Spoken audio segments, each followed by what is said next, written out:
காலையில எந்திரிச்ச உடனே நம்மளோட யூரின் வந்து கொஞ்சம் கலர் மாறி போறத பார்க்கலாம். நம்மளுடைய பிரீத்திங் வந்து பேட் பிரெத்தா இருக்கும். நம்மளோட கண்கள்ல பாத்தீங்கன்னா ஸ்டிக்கினஸ் வந்திருக்கும். இதெல்லாம் ஏன் வருது? ஏன்னா தூங்கும் போது நம்ம உடம்பு தன்னைத்தானே வந்து கிளீன் பண்ணுது, டீடாக்ஸ்ன்னு சொல்லுவோம். தூங்கும் போது தான் நம்மளோட செல் ரிப்பேர் ஆகுது, நம்மளுடைய இம்யூனிட்டி பூஸ்ட் ஆகுது. குழந்தைங்களுக்குலாம் ரொம்ப ரொம்ப இம்பார்ட்டன்ட். ரொம்ப இருட்டான பெட்ரூம்ல தான் வந்து நம்ம தூங்கணும். So 10 to 5. ஸோ அப்போ அதுக்கு 3 மணி நேரத்துக்கு முன்னாடியே நம்ம வீட்டில் எரியிற ஒயிட் லைட்னு சொல்லக்கூடிய அந்த ஃப்ளோரசன்ட் நார்மல் டியூப் லைட் இருக்கு இல்லையா, அதை ஆஃப் பண்ணிட்டு எல்லோ கலர் இல்ல ஆரஞ்சு கலர், ஆம்பர் கலர் சொல்லுவோம், அந்த லைட்டை வேணா நீங்க போட்டுக்கலாம். இது ஏன் அப்படின்னா சயின்டிஃபிக்கா இந்த ஒயிட் லைட்ல வர வெளிச்சம் வந்து ப்ளூ வேவ் லென்த். இது நம்ம கண்ணில் படும்போது நம்ம உடம்பு என்ன நினைச்சுக்கோனா இன்னும் இரவு ஆகல, இன்னும் நைட் ஆகல. ஸோ அதனால என்ன ஆகுனா நைட்டு உற்பத்தி ஆகிற மிக முக்கியமான ஒரு ஹார்மோன் மெலட்டோனின், ஸ்லீப் ஹார்மோன் சொல்லுவாங்க. பட் அது மட்டும் வேலை இல்லை, அதுக்கு நிறைய வேலைகள் இருக்கு. ஸோ இந்த ஹார்மோன் ப்ரொடியூஸ் ஆகிறது தடப்படும். அதனால தான் நிறைய பேர் வந்து தூக்கம் வர மாட்டேங்குது. இன்னும் தூக்கம் வரலன்னு திருப்பி நீங்க போனு செல்போன் பண்ணும்போது இன்னும் வந்து உங்க பாடி வந்து கன்ஃபியூஸ் ஆகும்போது இந்த சிர்காடியம் ரிதமே கொலாப்ஸ் ஆகுது. ஸோ 7 மணிக்கு மேலே முடிஞ்ச அளவுக்கு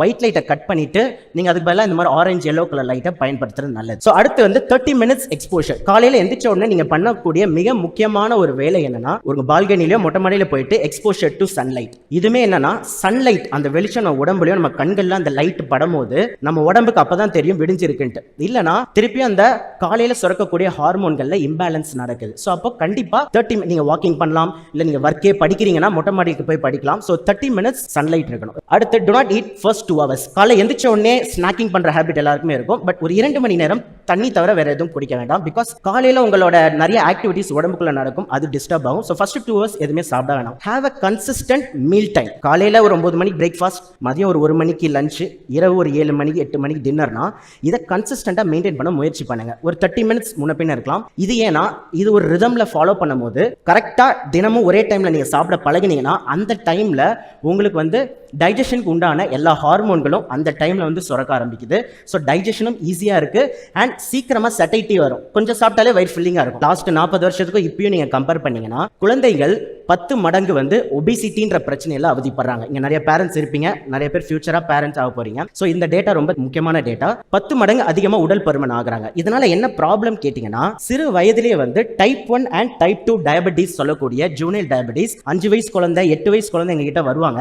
அதோட கஷ்டம் வந்து ரொம்ப ரொம்ப பெயின்ஃபுல்லாக இருக்கும் அந்த பேரண்ட்ஸ்.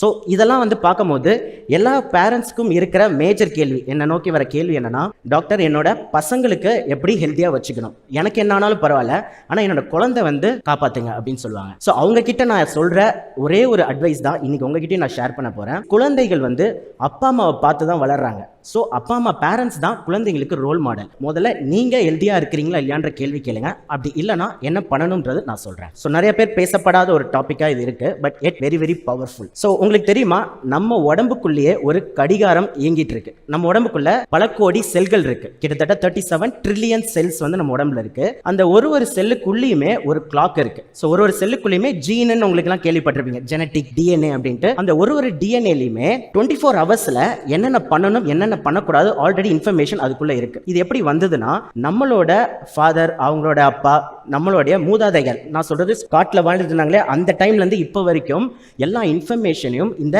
டிஎன்ஏ மூலமா டிரான்ஸ்ஃபர் ஆயிட்டு தான் வருது. அப்போ நமக்குள்ளேயே எப்படி ஹெல்த்தியா வாழணுன்ற இன்ஃபர்மேஷன் கூட உள்ளதான் இருக்கு. Consistent sleep wake up time. So தூக்கம் மிக மிக முக்கியம். இது ஒரு போரான டாபிக்கா இருக்கலாம், பட் என்ன கேட்டீங்கன்னா the most important yet the most ஒரு உதாசீனமா நம்ம வந்து மோஸ்ட் அண்டர் ரேட்டட் ஒன்று ஸ்லீப்பை பார்க்கலாம். எதை வேணா நம்ம காம்ப்ரமைஸ் பண்ண மாட்டோம், ஆனால் ஸ்லீப்பை காம்ப்ரமைஸ் பண்ணிடுவோம். ஓகேங்களா? இதுல என்னன்னா ஸ்லீப்ன்றது ஒரு மெடிசன்.